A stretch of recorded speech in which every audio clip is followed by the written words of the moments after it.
우리 두 손을 들고 믿음으로 고백하십시다. 날마다 더하시는 주님을 찬양합니다. 날마다 더하시는 주님을 찬양합니다. 오늘도 더하실 주님을 기대합니다. 오늘도 더하실 주님을 기대합니다. 주께서 더하시는 복된 삶을 살겠습니다. 주께서 더하시는 복된 삶을 살겠습니다. 네, 옆에 분들 축복하십시다. 더하시는 축복의 주인공 되십시오. 더하시는 축복의 주인공 되십시오. 여러분, 다니엘이 사자굴에 들어간 이유를 아십니까? 아니, 다니엘이 사자굴에 들어갔다는 소식도 들어보셨어요? 네, 다니엘이 사자굴에 들어간 이유가 뭘까요? 왕의 말을 안 들어서? 네, 현실적으로는 왕의 말을 어겼기 때문입니다만은 사실은 그가 왕의 말을 어긴 그 모습이 무엇 때문이었어요? 하나님을 믿는 믿음 때문에 그랬습니다. 기도했기 때문에 사자굴에 들어갔어요. 그런데 사자굴에 들어갈 수 있는 그 마음의 그 담대함은 무엇으로부터 시작되어졌냐면 그 다음을 예비하시고 준비하신 하나님을 믿는 믿음 때문에 가능한 일이었다는 것이에요. 비록 사자굴에 들어갈지라도 그 다음에 하나님이 영광 받으실 역사를 이루어 주실 것을 믿었다는 것입니다. 여러분, 하나님은 우리의 인생 그 다음을 언제나 예비하시고 준비하시는 하나님이심을 믿으시기를 바랍니다. 사드락 메삭 아벳느고라고 하는 다니엘의 세 친구도 쇳덩이도 녹여버리는 그 풀무불에 어떻게 들어갈 수 있었겠어요? 주님께서 건지실 것이고 주님께서 영광 받으실 역사를 이루실 것을 그 다음을 믿었다는 것이에요. 하나님은 우리의 인생 가운데에 오늘로 끝나는 인생이 아니라 우리의 삶이 이대로 끝나버리는 인생이 아니라 그 다음 하나님 영광 받으실 선한 일들을 계획하시고 인도하시는 그 다음을 예비하신 하나님을 믿는 믿음을 갖고 행하는 것, 그게 바로 다니엘과 다니엘의 세 친구들의 그 놀라운 믿음의 고백의 모습들이었던 것입니다. 수없이 우물을 빼앗깁니다. 그럼에도 불구하고 다투지 아니하고 양보할 수 있는 이삭의 그 마음은 무엇 때문이었어요? 워낙 성격이 유순하고 다른 사람들과 싸우는 걸 싫어해서 늘 언제나 양보할 수 있는 좋은 마음의 성품이 있었기 때문이었겠습니까? 이삭은 다투지 아니하고 그 우물을 양보했을 때에 하나님이 그 다음을 예비하셨을 것이라는 믿음이 있었다는 것이에요. 스데반 집사가 돌에 맞아 죽어가면서도 저들을 용서해 달라고 그렇게 사랑의 기도를 드릴 수 있었던 것도 하나님이 그의 삶에, 그의 생명에 그 다음을 예비해 놓으심을 알았기 때문인 것입니다.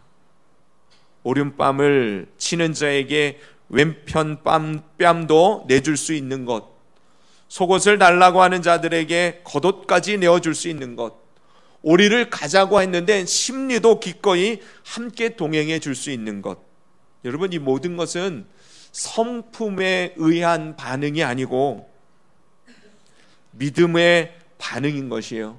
무슨 말이냐면 그렇게 했을 때에 하나님이 약속하신, 주님이 말씀하신, 주님이 예비하신 일들이 이루어질 것을 믿었기 때문에 그렇게 할 수 있다는 것이에요.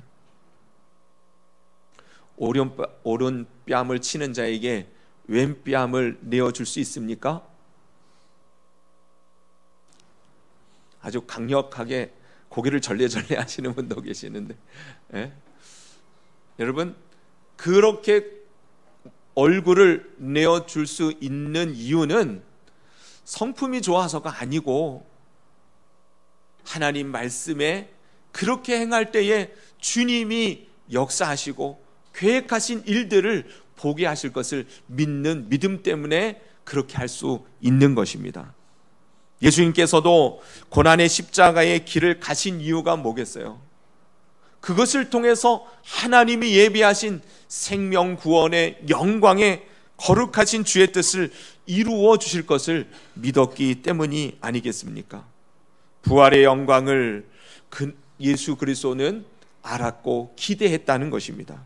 여러분, 믿음이라는 것은 우리 인생의 그 다음을 예비하신 하나님을 아는 것이에요. 그 하나님을 신뢰하는 것입니다. 그 하나님께서 살아계셔서 역사하시는 그 은혜와 축복을 그렇게 믿음으로 순종하고 믿음으로 반응하며 주님의 말씀 앞에 살아가기 시작할 때에 은혜와 축복을 실감하는 그런 삶을 살게 되어지는 것입니다. 순종도 용서도 사랑도 헌신도 그 다음을 믿는 믿음 위에 가능하게 되어지는 것이죠. 여러분, 하나님을 소망의 하나님이라고 말합니다. 여러분들의 인생에도 그 하나님은 소망의 하나님이신 줄로 믿으시기 바랍니다. 그 소망이 무엇이에요? 이게 끝이 아니고 그 다음을 예비하신, 그 다음을 준비하고 계시는 하나님을 믿을 때 우리는 소망의 하나님을 믿고 소망의 하나님께서 허락하신 은혜와 축복을 맛보게 되어질 것입니다. 출애굽기 13장에 보면 모세는 이스라엘 백성들에게 이렇게 말합니다. 여호와께서 그들 앞에서 가시며 밤에는 불기둥으로 낮에는 구름기둥으로 그들이 계속해서 그 길을 갈 수 있도록 인도하여 주셨다. 특별히 여호와께서는 그 백성들의 그 발걸음에 앞서 가셨다. 여러분들의 인생에 그 모든 발자취 가운데에 주님은 함께 하실 뿐만 아니라 사실은 여러분들이 가는 그 모든 인생의 길을 주님이 앞서가고 계신다는 것을 아시기를 바랍니다. 신명기에서도 모세는 마지막 이스라엘 백성들에게 이렇게 말합니다. 너희보다 먼저 가시는 하나님 여호와께서 너희보다 먼저 그 길을 가시며 장막 칠 곳을 찾으시고 불과 구름으로 너희가 갈 길을 지시하신 자가 아니시냐. 여러분, 그러니 여러분들의 미래가 불투명하다고 앞으로 어떻게 되어질까 염려하고 근심하고 걱정하지 말고 믿음으로 주님 내 길을 예비하시고 인도하고 계심을 믿음으로 붙들고 살아가시는 여러분들 되시기를 바랍니다. 그러면 예비하신 하나님 여호와 이레의 하나님을 우리는 삶 속에서 만나게 되어질 것이에요. 그 하나님 앞에 온전한 예배와 찬양과 영광을 올려드리는 삶을 살게 되어집니다. 이 놀라운 은혜가 여호와 이레의 이 믿음이 여러분 가운데 오늘 이 시간 임하기를 축원합니다. 그 축복을 실제 우리의 삶 속에서 살아계신 하나님 여호와 이레의 하나님을 경험하는 은혜의 삶이 복된 삶이 되시기를 축원합니다. 예수님께서 오병이어의 기적을 행하실 때에 오병이어의 기적을 행하시기 전에 제자들에게 먼저 말씀하십니다. 뭐라고 말씀하세요? 너희가 먹을 것을 주어라. 그렇게 말씀하세요. 너희가 먹을 것을 주어라. 주님이 그렇게 말씀하셨을 때에 빌립은 뭐라고 말합니까? 우리에게는 먹일 양식도 없고 이 많은 사람들을 다 먹이려면 남자만 5천 명이 넘었다고 하니 이 수많은 사람들을 다 먹이려면 돈으로 따지면 200데나리온도 넘게 있어야 그 떡을 준비할 수 있지 않겠습니까? 돈이 있다고 할지라도 그 많은 양의 떡을 살 수 있는 가게도 없습니다. 이 모든 상황을 주님이 알고 계시지 않습니까? 근데 어찌 우리 보고 저들에게 먹을 것을 주라고 말씀하십니까? 빌립은 그렇게 말해요. 예수님께서요, 그 상황을 모른 채 그렇게 저들에게 너희가 먹을 것을 주라 말씀하셨겠어요? 저들에게 돈이 없고 떡이 없는 것을 모르는데도 모르는 채 너희가 주면 될 거 아니냐 이렇게 말씀하셨겠느냐는 거예요. 주님은 다 아셨습니다. 저들에게는요, 떡도 돈도 그것을 구할 방법도 없었습니다. 그럼에도 불구하고 너희가 먹을 것을 주라 말씀하실 때에 주님은 무슨 의도였겠어요? 이 모든 상황들을 정확하게 분별하여서 우리는 할 수 없습니다, 이런 고백을 하기를 원하셨겠어요? 하나님, 우리에게는 가진 것이 없습니다. 그러나 주님께서 행하신다면, 주님이 역사하신다면 이들을 먹일 수 있겠나이다. 여러분, 언제나 예수님은요, 우리들에게 주님의 그 능력에 대한 의심 없는 믿음의 기대를 가지고 살아가기를 원하시는 것이에요. 우리가 가진 것 없고 우리에게는 방법이 없을지라도 예수님께는 그 다음에 예비하신 은혜의 방법들과 길이 준비되어져 있다는 것을 믿으시기를 바랍니다. 진히 예수님은 요한복음 6장에 보니까 이렇게 말씀하심은 진히 어떻게 하실 것을 아시고 빌립을 시험하고자 하셨다 그랬어요. 이미 주님은 뭘 계획해 놓으셨다고요?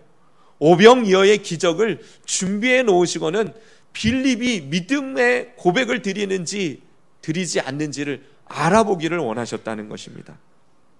안타까운 것은 오늘날 성도들이 이 빌립의 행동을 반복하고 있다는 것입니다. 믿음의 고백, 믿음의 헌신을 보이면 되는데도 그냥 순종하면 될 것을 주님 앞에 우리는 자꾸 뭔가 설명하려고 해요. 뭘 설명하려고 합니까? 안 되는 이유에 대해서, 불가능한 상황에 대해서 말이에요. 어렵습니다. 지금 형편이 이렇습니다. 주님, 제 상황을 아시지 않습니까? 때로는요, 억울합니다. 곤란합니다. 심지어는 주님은 왜 이렇게 못 알아주십니까? 이러면서 말이에요. 하나님이 우리들에게 뭔가를 말씀하실 때에 그것이 되어지지 않을 이유와 상황에 대한 설명으로 늘어놓고 믿음의 반응이 아니라 이성과 자기의 상식과 감정으로 반응하려고 하는 성도들은 결코 예비하신, 준비하신 하나님의 은혜와 축복을 맛볼 수 없게 되어집니다. 하나님께서 이스라엘 백성들을 홍해가 있는 길로 인도하셨습니다. 홍해가 있는 길로 인도하셨어요. 주님이 어떻게 인도하다 보니 홍해에 다다른 게 아니에요. 주님은 일부러 그 홍해 바다 가운데로 그들을 인도해 주셨습니다. 왜 그러셨겠어요? 무엇을 예비하고 계획해 놓으셨겠어요?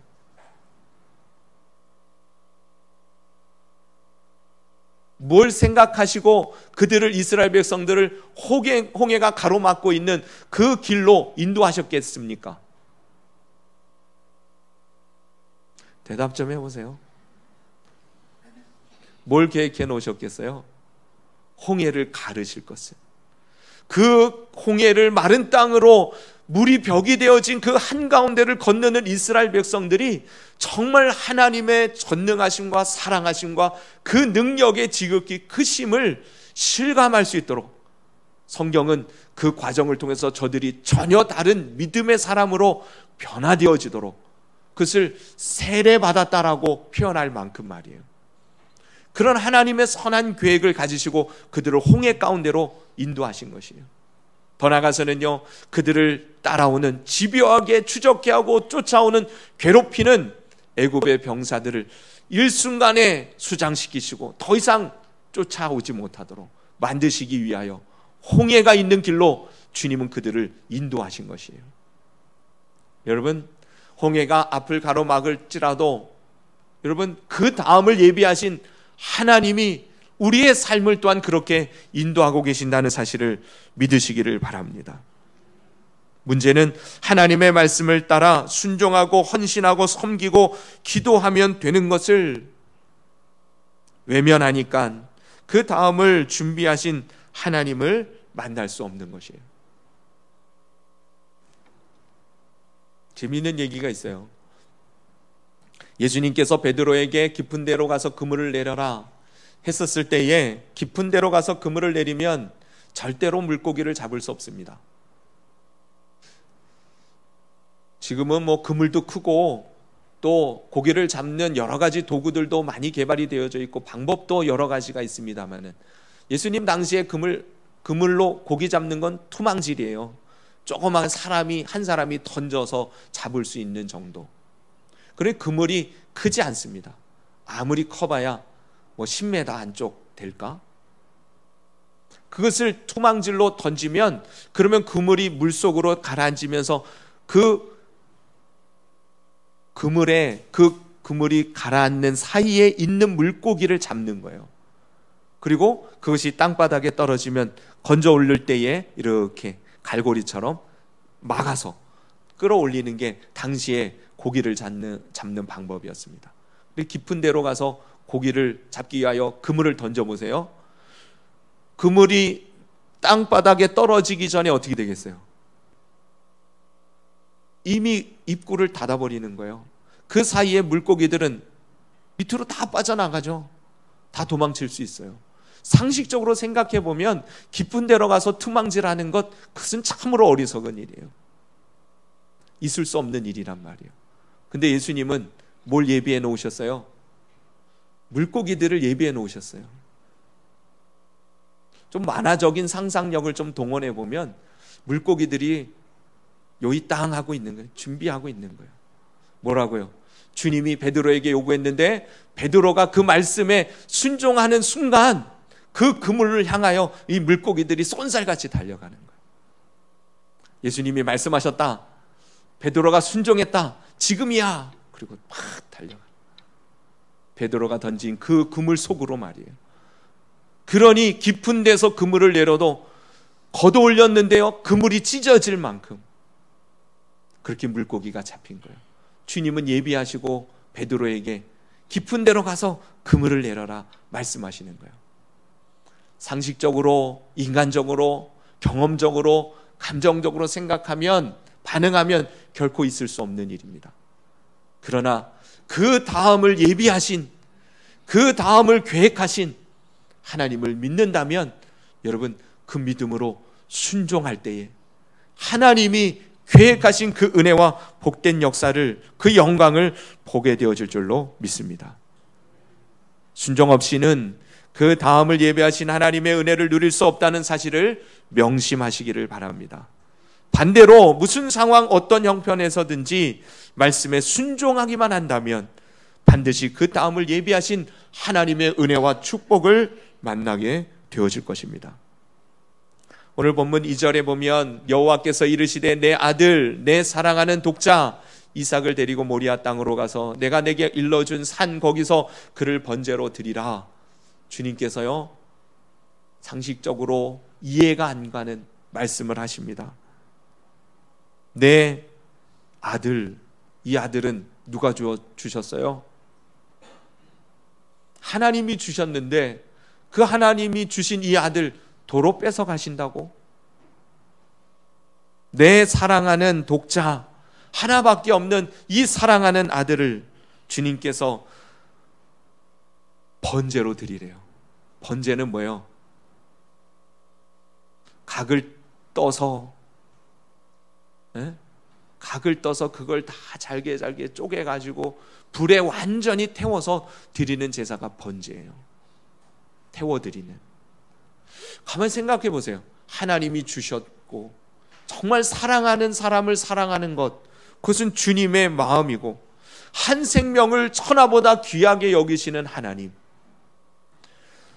오히려 자신이 제물되어 우리를 위하여 당신이 죽을지언정 우리에게 뭔가를, 생명을 바치라고 요구하시는, 그것도 당시에 몰렉을 섬기던 이방 사람들이나 자식을 태워 불로 바치는 그러한 악한 풍습이 있었는데 여호와 하나님이 그 아들을 그렇게 바치라고 말씀하신다니, 여러분, 도무지 아브라함이 그 말씀을 들었을 때에는 하나님이 아닌 것처럼 느껴지는 거예요.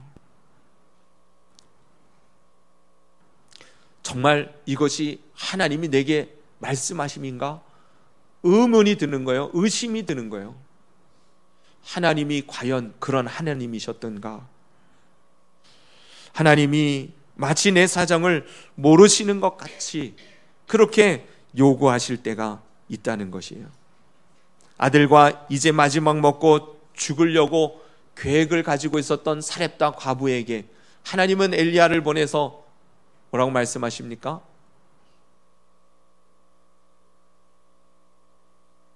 그 너 먹고 죽으려고 한 거 먼저 내게 떡을 만들어 나를 공개하라는 거예요. 그런 소리 들으면 당장 무슨 반응이 나오겠어요? 나 먹을 것도 없고 이제 마지막 이거 먹고 죽으려고 하는데 이거 먼저 달라고 한다니. 도무지 인간적으로 인정도 없고 저가 무슨 하나님의 사람이야 싶은 생각이 들만 하잖아요. 근데 주님은 그에게 그것을 요구하셨다는 거예요. 이유는 뭐예요? 그 다음을 주님이 예비하신 거예요. 믿음으로 반응하면, 순종하면 하나님의 영광을 보는 역사를 주님께서 계획하시고 그에게 요구하신 것이에요. 여러분, 말씀 앞에서 여러분들의 이해나 상식이 부딪힐 때에 여러분들의 상황이 형편이 도무지 맞지 않은데도 불구하고 하나님께서 무언가를 요구하시고 말씀하실 때에 여러분 그 다음을 기대할 수 있는 믿음을 가지시기를 바랍니다. 우리 더하는 교회가 이곳에 세워지기까지 하나님은 끊임없는 믿음의 순종을 요구하셨어요.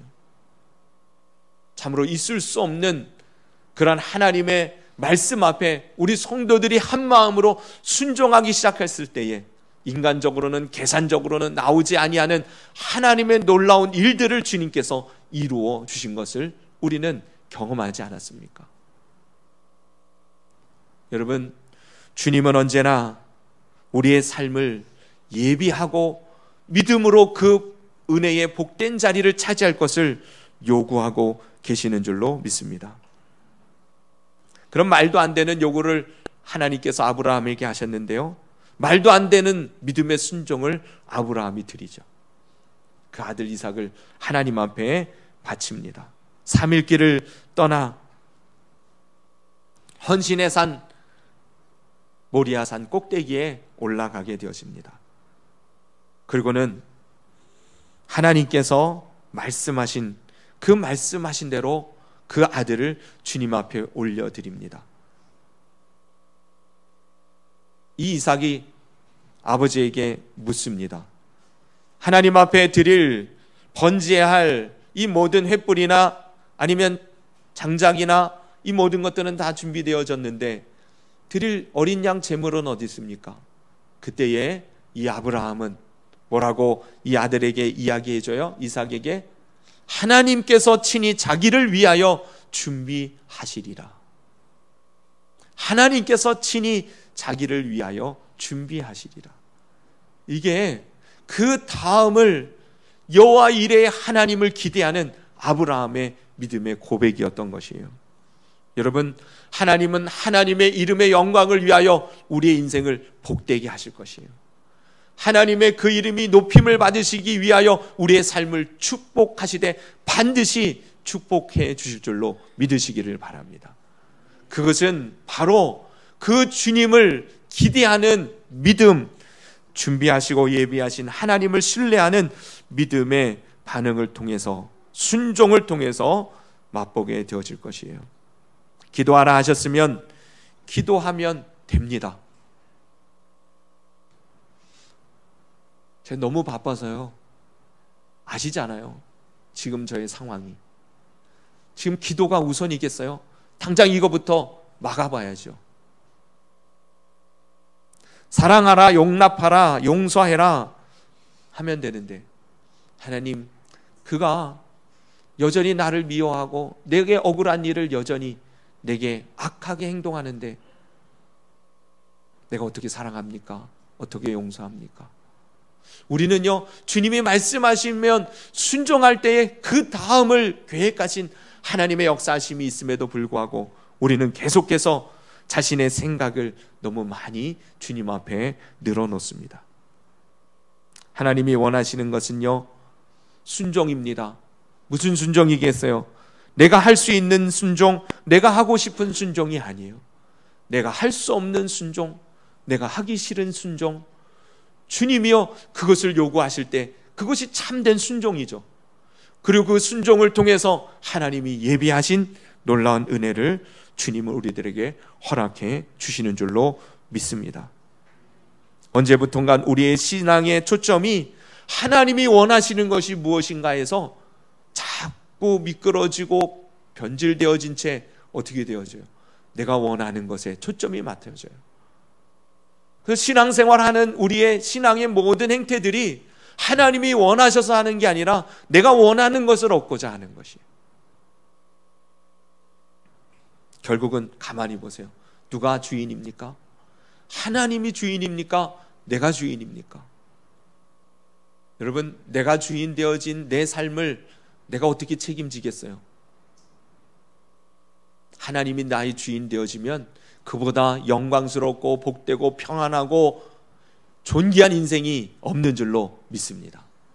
그러니 주님이 주인 되신 그 주님의 음성을 따라 그냥 순종하면 되는 거예요.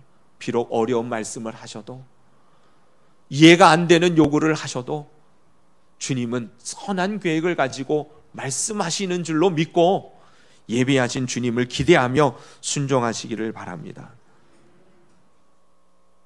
기독교 신앙은 그래서 때로는 인간의 이성과 이해력을 뛰어넘어 요구하실 때가 있습니다. 기독교 진리를 다 이해할 수 없을 때도 있습니다. 그러나 기독교 진리의 핵심은 뭡니까? 믿는 것이에요. 하나님의 선하심을, 사랑을 살아계셔서 전능하신 능력으로 우리를 복되게 인도하심을 믿는 것입니다. 그래서요, 세상 다른 종교들은 굉장히 이성적입니다. 합리적이고 그 이상의 요구를 하지 않습니다. 그러니 사람들이요, 그것을 따라가기는 쉽습니다. 이해도 잘 되고. 그런데 그 이상의 것을 경험하지 못한다는 거예요. 너희가 먹을 것을 주어라. 이해가 안 되지만 믿음으로 주님 앞에 고백하며 나아갈 때에 오병이어의 기적을 보게 되어지는 것이죠. 여러분, 이해가 아니라 믿음으로 아브라함은 이삭을 하나님 앞에 바칩니다. 그때 하나님께서요, 하늘에서 음성으로 아브라함을 부릅니다. 보이지 않는 하나님, 들리지 않는 하나님이 보이기 시작하고 들려지기 시작하는 것이에요. 여러분, 이 은혜를 믿음 안에서 경험해가는 축복의 사람들 될 수 있기를 축원합니다. 결국 여호와 일의 하나님은 예비하신 하나님을 보았기 때문에 고백하는 것이 아니라 보이지 않아도, 들리지 않아도, 때로는 이해가 되지 않아도 온전한 순종을 통해서 주님 앞에 고백하는 순간 하나님이 보여지고 들려지고 그 주님의 영광의 복된 역사를 이루는 귀한 인생이 되어주는 줄로 믿습니다. 여러분들의 삶이 지금까지, 그리고 오늘 지금 이 순간까지 어떠한 삶을 살아왔든 여러분들의 삶의 그 다음을 하나님은 예비하고 계심을 믿으시기를 바랍니다. 그리고 그 주님이 말씀하심에 철저히 순종하여 이해가 아니라 믿음으로 반응하고 그렇게 주님을 기대하며 나아가는 여러분들을 통해서 하나님 영광 받으시는, 또 여러분 스스로도 그 하나님을 더욱 깊이 자랑할 수 있는 그 복된 삶의 주인공의 삶이 될 수 있기를 예수님의 이름으로 축원합니다. 기도드리겠습니다. 이 시간 주신 말씀을 붙들고 우리 합심해서 기도하십시다. 우리가 믿는 하나님, 어떠한 하나님이십니까? 언제나 우리의 그 다음을 예비하고 계시는 하나님이십니다.